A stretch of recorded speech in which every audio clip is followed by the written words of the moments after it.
नमस्कार दोस्तों, भक्ति सागर पर आपका बहुत बहुत स्वागत है। दोस्तों, यदि आप हमारे चैनल पर पहली बार जुड़े हैं तो चैनल को तुरंत सब्सक्राइब कर लीजिए और बेल आइकन को प्रेस कर लीजिए ताकि हम जब भी वीडियो अपलोड करें सबसे पहले आपको मिले। दोस्तों, आज हम भगवान शिव और सती का विवाह के बारे में पूरी जानकारी देंगे, जिसे सुनकर आपको बहुत बड़ा रहस्य आपको पता चल जाएगा। दक्ष प्रजापति की कई पुत्रियां थीं। सभी पुत्रियां गुणवती थीं। फिर भी दक्ष के मन में संतोष नहीं था। वे चाहते थे उनके घर में एक ऐसी पुत्री का जन्म हो जो सर्व शक्ति संपन्न हो एवं सर्व विजयिनी हो, जिसके कारण दक्ष एक ऐसी ही पुत्री के लिए तप करने लगे। तप करते करते अधिक दिन बीत गए तो भगवती आद्या ने प्रकट होकर कहा, मैं तुम्हारे तप से प्रसन्न हूँ। तुम किस कारण वश तप कर रहे हो? दक्ष ने तप करने का कारण बताए तो माँ बोली, मैं स्वयं पुत्री रूप में तुम्हारे यहाँ जन्म धारण करूंगी। मेरा नाम होगा सती। मैं सती के रूप में जन्म लेकर अपनी लीलाओं का विस्तार करूंगी। फलतः भगवती आद्या ने सती रूप में दक्ष के यहाँ जन्म लिया। सती दक्ष की सभी पुत्रियों में सबसे अलौकिक थीं। सती ने बाल्य अवस्था में ही कई ऐसे अलौकिक आश्चर्यचलित करने वाले कार्य कर दिखाए थे, जिन्हें देखकर स्वयं दक्ष को भी विस्मयता होती रहती थी। जब सती विवाह योग्य हो गई तो दक्ष को उनके लिए वर की चिंता होने लगी। उन्होंने ब्रह्मा जी से इस विषय में परामर्श किया। ब्रह्मा जी ने कहा, सती आद्या का अवतार हैं। आद्या आदि शक्ति और शिव आदि पुरुष हैं। अतः सती के विवाह के लिए शिव ही योग्य और उचित वर हैं। दक्ष ने ब्रह्मा जी की बात मानकर सती का विवाह भगवान शिव के साथ कर दिया। सती कैलाश में जाकर भगवान शिव के साथ रहने लगी।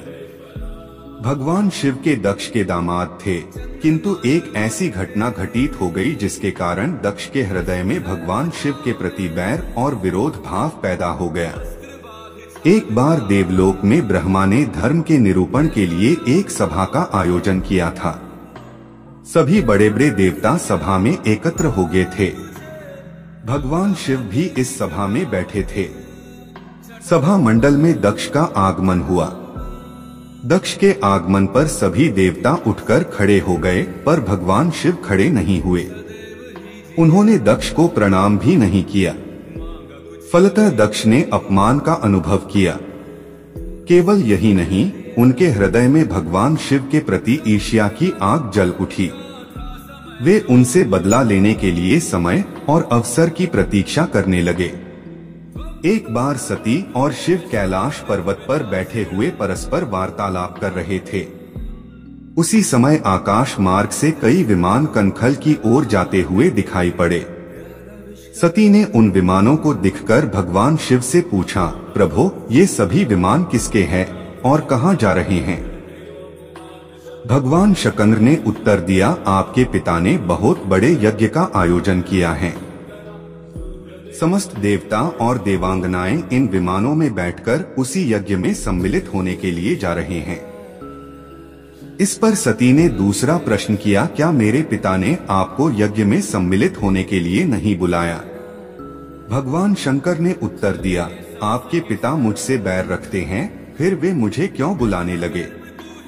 सती मन ही मन सोचने लगी, फिर बोली, यज्ञ के इस अवसर पर अवश्य मेरी सभी बहनें आएंगी। उनसे मिले हुए बहुत दिन हो गए।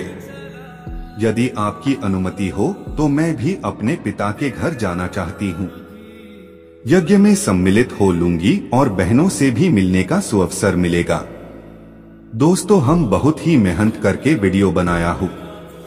भाई लोग प्लीज सब्सक्राइब और लाइक कर दीजिए, इससे हमको बहुत ही खुशी मिलेगा। भगवान शिव ने उत्तर दिया, इस समय वहां जाना उचित नहीं होगा। आपके पिता मुझसे जलते हैं, हो सकता है वे आपका भी अपमान करें। बिना बुलाए किसी के घर जाना उचित नहीं होता है। इस पर सती ने प्रश्न किया, ऐसा क्यों? भगवान शिव ने उत्तर दिया, विवाहिता लड़की को बिना बुलाए पिता के घर नहीं जाना चाहिए, क्योंकि विवाह हो जाने पर लड़की अपने पति की हो जाती है। पिता के घर से उसका संबंध टूट जाता है। लेकिन सती पीहर जाने के लिए हठ करती रही, अपनी बात बार बार दोहराती रही। उनकी इच्छा देखकर भगवान शिव ने पीहर जाने की अनुमति दे दी।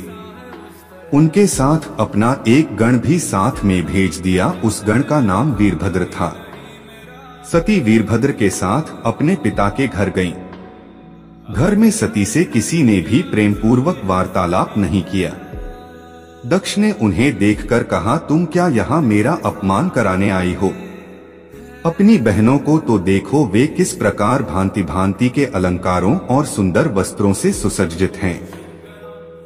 तुम्हारे शरीर पर मात्र बाघंबर हैं।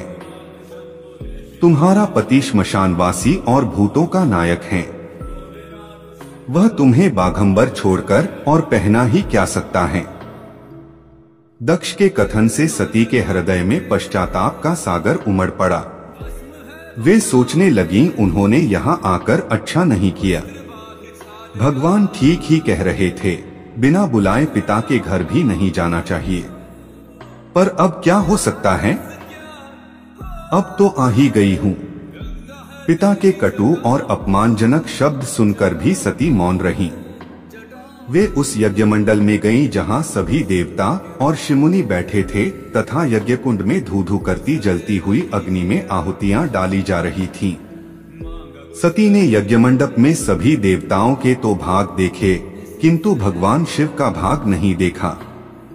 वे भगवान शिव का भाग न देखकर अपने पिता से बोली, पितृश्रेष्ठ यज्ञ में तो सबके भाग दिखाई पड़ रहे हैं, किंतु कैलाशपति का भाग नहीं है।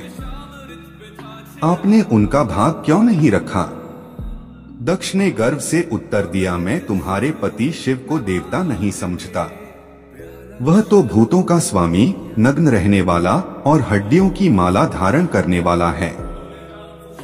वह देवताओं की पंक्ति में बैठने योग्य नहीं है। उसे कौन भाग देगा?